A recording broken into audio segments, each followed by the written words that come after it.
So this is an unsolved mystery case that happened around Oak Ridge, Tennessee in Mountain Hill Lake around the year 2000, and it's called the Lady of the Lake.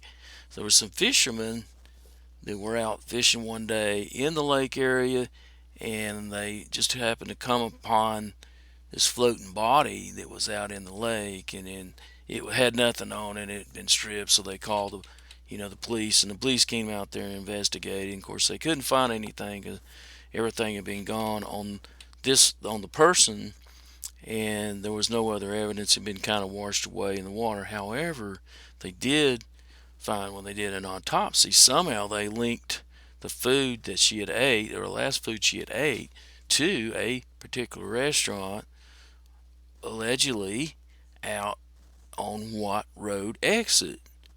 So they kind of concluded it's possible that she might have been a transient coming into the truck stop area and then got picked up maybe, and then later on was drowned in the lake is what they suspect maybe that happened. But they really, again, they don't know, or they've not given out all the details because it's still, as of today, an unsolved mystery. They do have some composite sketches, but they still haven't found anything as of today.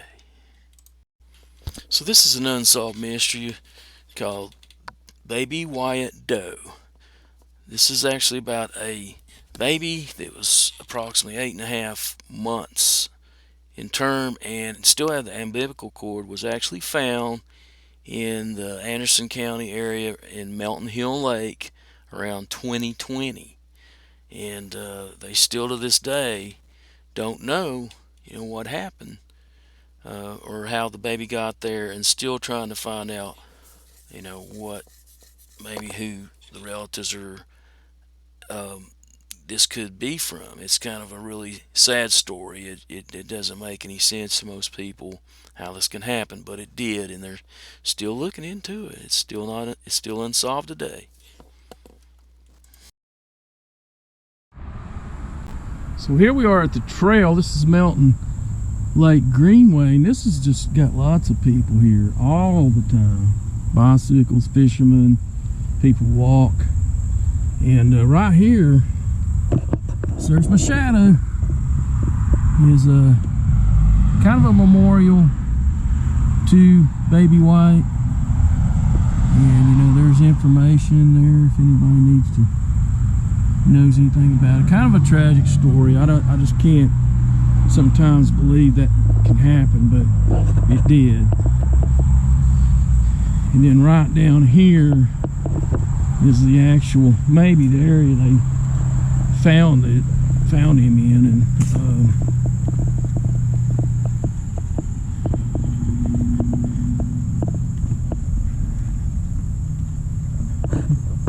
may have been down the stream or something, but you can kind of see stuff washes up on the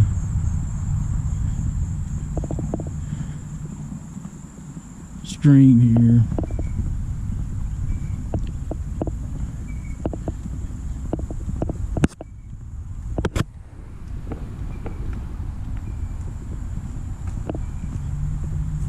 A lot of times you get driftwood and things of that nature come down here. Like there's a bunch of stuff right there, and that's pretty much it. So while I'm on Watt Road, there was actually another missing or unsolved, not missing but unsolved, murder mystery here on this road right here. And it was, man, these people are running you off the road here, better watch out. Called the Doo-Wop King. The Doo-Wop King was Gus Gossert, which was a DJ 1976 with WOKI on this area, somewhere around Oak Ridge at the time, and he got murdered out here. Now they suspect that it might have been, wanted from drugs because he was from New York and he had a lot of history of drugs. He's actually a UT graduate.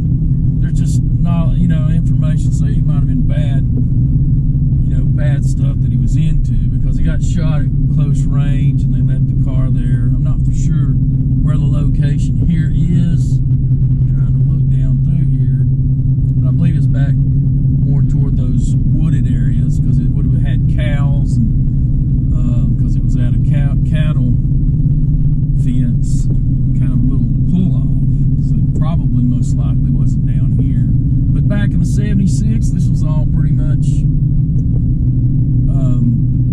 farmland, so there's a lot changed since then, so nobody really knows. I mean, you can come down through here and see. I don't see any cattle. I see a few cattle. Here's an entrance, and I don't know for sure if this is it or not, but it's similar to what the gate would have looked like in the train. He was pulled over in a place similar to this. I don't even know if the place exists anymore, but it'd be something like that. So the story about this one is, I almost said barber bush, but I didn't mean to. It's rose bush. This is rose bush, and I'm heading into a place called Sequoia Hills, which this place has been always well known as a high, rich kind of, older Knoxville up-class place, and a real great neighborhood. There should not have anything ever happened like this. But 1968, she got murdered. And this is a really odd case that all baffles everybody, because the person who came to murder was actually dressed as a police officer. And once he got in there, he pulled out a silencer gun to shoot her, and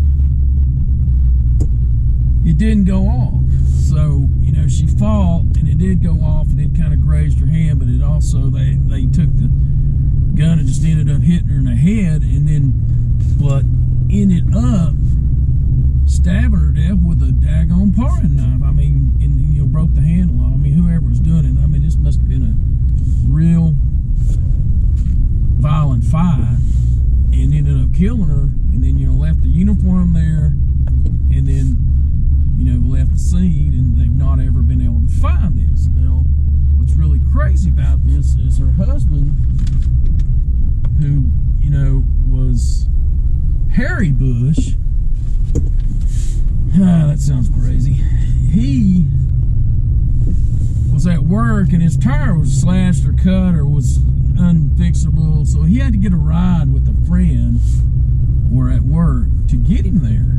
And it's kind of like, that's kind of crazy, isn't it? And then as he pulled up with his co-worker, then he went in there and found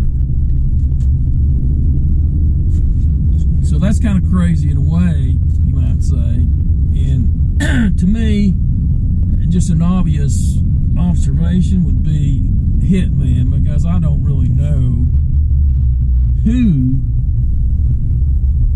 would dress up as a police officer with a silencer and go in a house and not be a hitman. I mean, and what's really crazy about her husband is he lived to be 103 years old, married several times over, which is kind of crazy.